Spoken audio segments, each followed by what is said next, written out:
The Great Gatsby, Chapter 7, Part 1.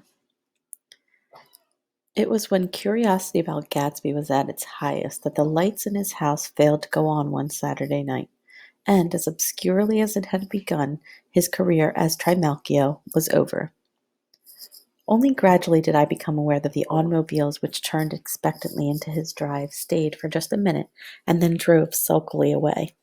Wondering if he were sick, I went over to find out. An unfamiliar butler with a villainous face squinted at me suspiciously from the door. "Is Mr. Gadsby sick?" "Nope." After a pause, he added, "Sir," in a dilatory, grudging way. "I hadn't seen him around, and I was rather worried. Tell him Mr. Carroway came over." "Who?" he demanded rudely. "Carroway."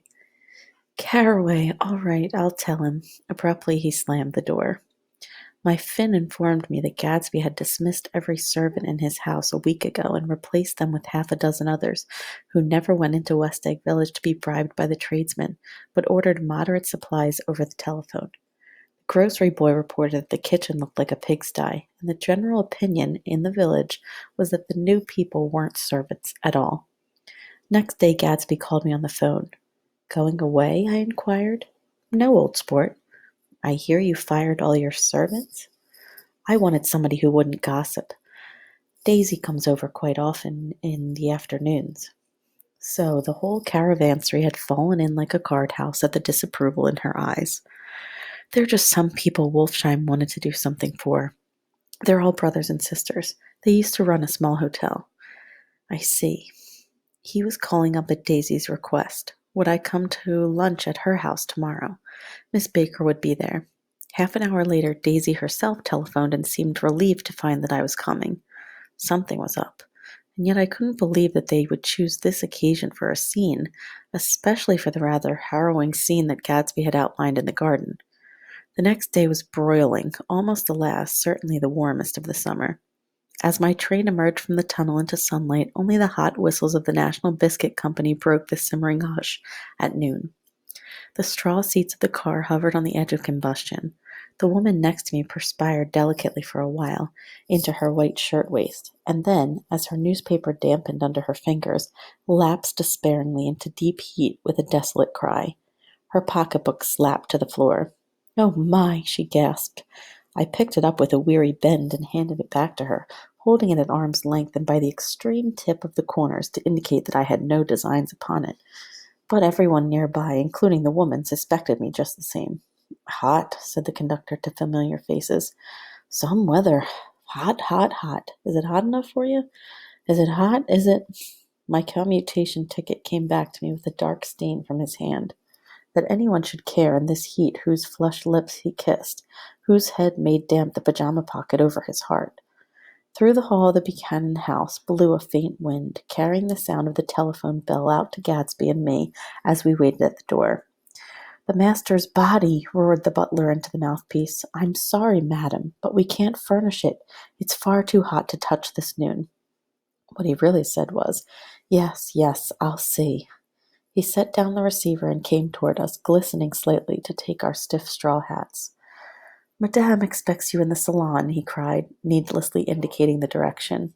In this heat, every extra gesture was an affront to the common store of life. The room, shadowed well with awnings, was dark and cool.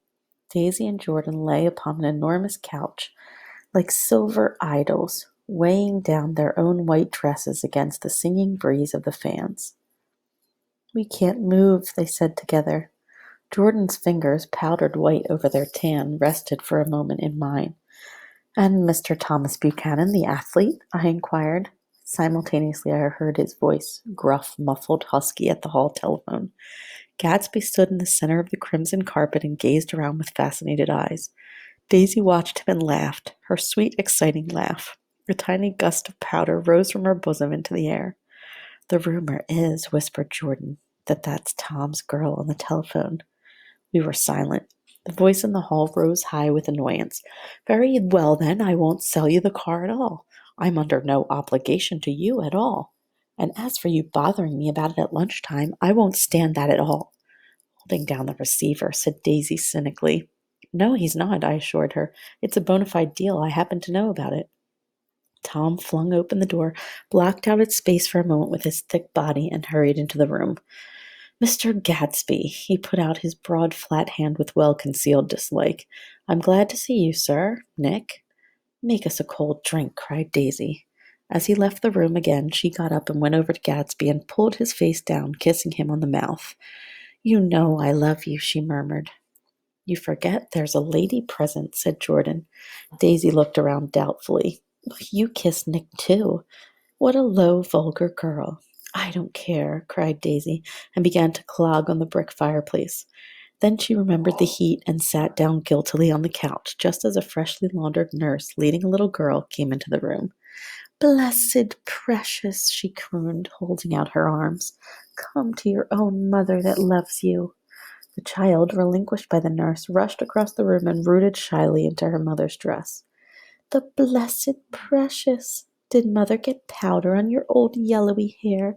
Stand up now and say howdy-do. Gatsby and I turned, leaned down, and took the small, reluctant hand. Afterward, he kept looking at the child with surprise. I don't think he had ever really believed in its existence before.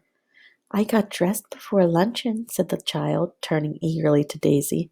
That's because your mother wanted to show you off. Her face bent into a single wrinkle of the small white neck. You dream, you absolute little dream. Yes, admitted the child calmly, Aunt Jordan's got on a white dress, too. How do you like mother's friends? Daisy turned her around as she faced Gadsby. Do you think they're pretty? Where's Daddy? She doesn't look like her father, explained Daisy. She looks like me. She's got my hair and the shape of the face. Daisy sat back upon the couch. The nurse took a step forward and held out her hand. Come, Pammy. Goodbye, sweetheart. With a reluctant backward glance, the well-disciplined child held to her nurse's hand and was pulled out the door, just as Tom came back in, preceding 4 gin rickeys that clinked full of ice. Gatsby took up his drink.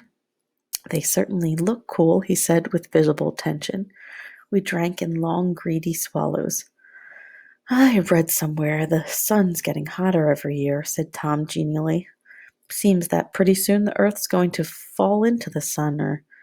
Wait a minute, it's just the opposite. The sun's getting colder every year. Come outside, he suggested to Gatsby. I'd like you to have a look at the place. I went with them out to the veranda.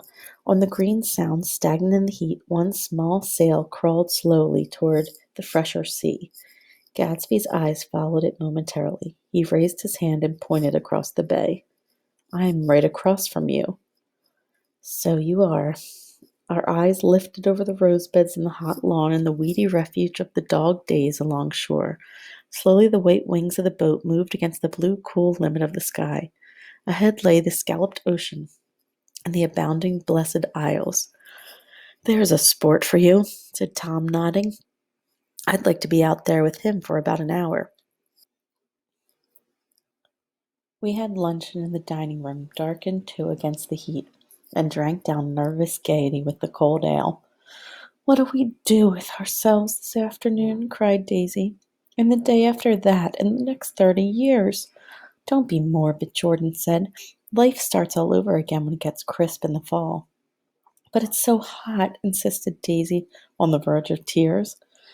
And everything's so confused. Let's all go to town. Her voice struggled on through the heat, beating against it, molding its senselessness into forms. I've heard of making a garage out of a stable, Tom was saying to Gadsby, but I'm the first man who ever made a stable out of a garage. Who wants to go to town? Demanded Daisy insistently.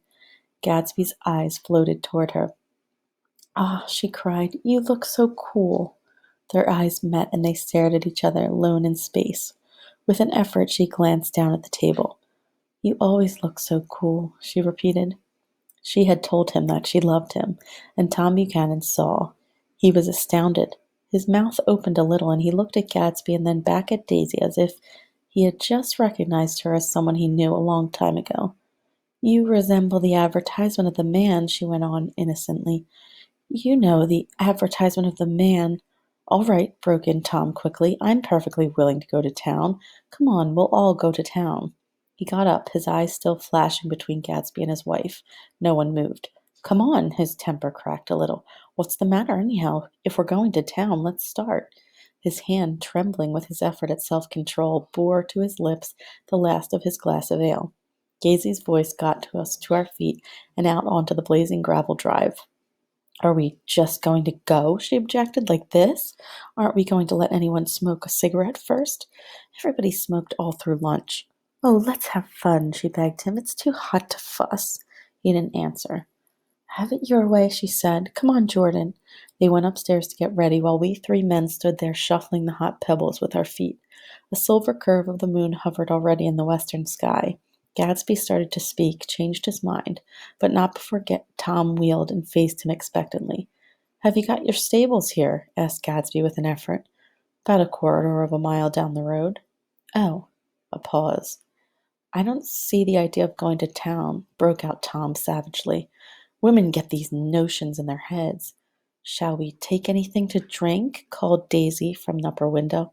"I'll get some whiskey," answered Tom. He went inside. Gadsby turned to me rigidly. "I can't say anything in his house, old sport." "She's got an indiscreet voice," I remarked. "It's full of—" I hesitated. "Her voice is full of money," he said suddenly. That was it. I'd never understood before. It was full of money. That was the inexhaustible charm that rose and fell in it, the jingle of it, the symbol song of it. High in a white palace, the king's daughter, the golden girl. Tom came out of the house wrapping a quarter bottle in his towel, followed by Daisy and Jordan, wearing small tight hats of metallic cloth and carrying light capes over their arms. "Shall we all go in my car?" suggested Gadsby. He felt the hot green leather of the seat. "I ought to have left it in the shade." "Is it standard shift?" demanded Tom. "Yes."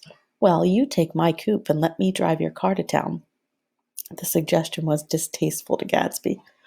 "I don't think there's much gas," he objected. "Plenty of gas," said Tom boisterously. He looked at the gauge. "And if it runs out, I can stop at a drugstore. You can buy anything at a drugstore nowadays." A pause followed this apparently pointless remark.